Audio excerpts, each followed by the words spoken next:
കോഴിക്കോട് കുറ്റ്യാടിയിൽ ഇന്നലെ ഭൂചലനം അനുഭവപ്പെട്ട പ്രദേശത്ത് വിദഗ്ധ സംഘം ഇന്ന് പരിശോധന നടത്തും. കായക്കൊടി പഞ്ചായത്തിലെ 4-5 വാർഡുകളിൽ വെള്ളിയാഴ്ചയും ഇന്നലെയുമാണ് ഭൂചലനം അനുഭവപ്പെട്ടത്. കായക്കൊടി എള്ളിക്കാംപാറയിലെ 4-5 വാർഡുകളിലാണ് ഇന്നലെ ഭൂചലനം അനുഭവപ്പെട്ടത്. അതായത് ഭൂചലനത്തോടൊപ്പം തന്നെ ഭീകരമായ ഒരു ശബ്ദം കൂടി ഉണ്ടായിരുന്നു എന്നാണ് ഇപ്പോൾ നാട്ടുകാർ നമ്മളോട് പങ്കുവെക്കുന്നത്. കാരണം ഈ ഒരു 1.5 കിലോമീറ്റർ പരിധിയിൽ വലിയ രീതിയിലുള്ള ശബ്ദവും അതിനോടൊപ്പം തന്നെ ഒരു കുലുങ്ങുന്ന രീതിയിൽ കസേരയിലും കട്ടിലുമായി ഇരുന്നവർക്ക് ഈ വലിയ രീതിയിൽ ഈ ഭൂകമ്പം അനുഭവപ്പെട്ടു എന്നാണ് പറയുന്നത്. ഇപ്പോൾ പ്രദേശവാസികൾ നമ്മളോടൊപ്പം ചേരുന്നുണ്ട്. വലിയൊരു ശബ്ദമാണ് കേട്ടത്.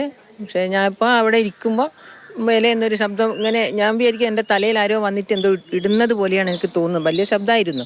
എന്തെങ്കിലും നാശനഷ്ടങ്ങളോ അങ്ങനെ എന്തെങ്കിലും ഉണ്ടോ? ഇല്ല, നാശനഷ്ടങ്ങളൊന്നും ഉണ്ടായിട്ടില്ല. പിന്നെ ആ ചെറു 3 ഇളകി, ഇതും ഇളകി, പിന്നെ അകത്തൊരു കട്ടില് അതും ഇളകി.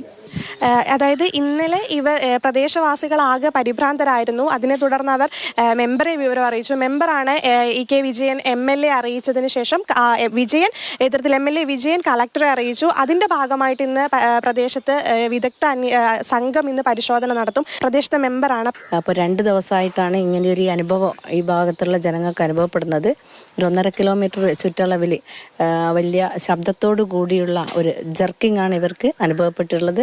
എന്തായാലും ജനങ്ങൾ ആശങ്കയിലാണ്. ഈ ആശങ്ക അകറ്റുവാൻ വേണ്ടി സർക്കാരിൻ്റെ ഭാഗത്തു നിന്ന് നല്ല ഇടപെടലുകൾ ഉണ്ടാകുമെന്ന് ഞങ്ങൾ ജനങ്ങൾക്ക് ഉറപ്പ് നൽകിയിട്ടുണ്ട്. 2 ദിവസം തുടർച്ചയായി ഭൂചലനം അനുഭവപ്പെട്ടതോടെ നാട്ടുകാരെല്ലാം പരിഭ്രാന്തിയിലാണ്. പേടിപ്പിക്കുന്ന ഭയങ്കര ഒച്ചേനും. മെനഞ്ഞാന്ന് രാവിലെ എന്തോ ഇട്ടോടും പോലത്തെ കൂറ്റേനും ബാർപ്പിൻ്റെ മുകളല്ലോ. അന്നേരം ഞാനിത് ഒന്നും കണക്കിലെടുത്തിക്കില്ല.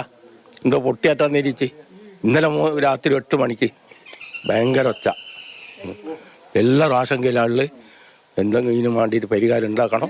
ഇന്നലെ രാത്രി 8 മണിക്ക് ആണ് കട്ടിൽ കുലുങ്ങി. അതൊരു എന്തോ ശബ്ദവും കേട്ട് കട്ടിൽ കുലുങ്ങി, കസേല കുലുങ്ങി, എല്ലാം കൂടി ആള് ആകെ ഭയപ്പെട്ടു പോയി. ഷിജിൻ നരിപ്പറ്റിക്കൊപ്പം CP അഖില, മാതൃഭൂമി ന്യൂസ്, കോഴിക്കോട്.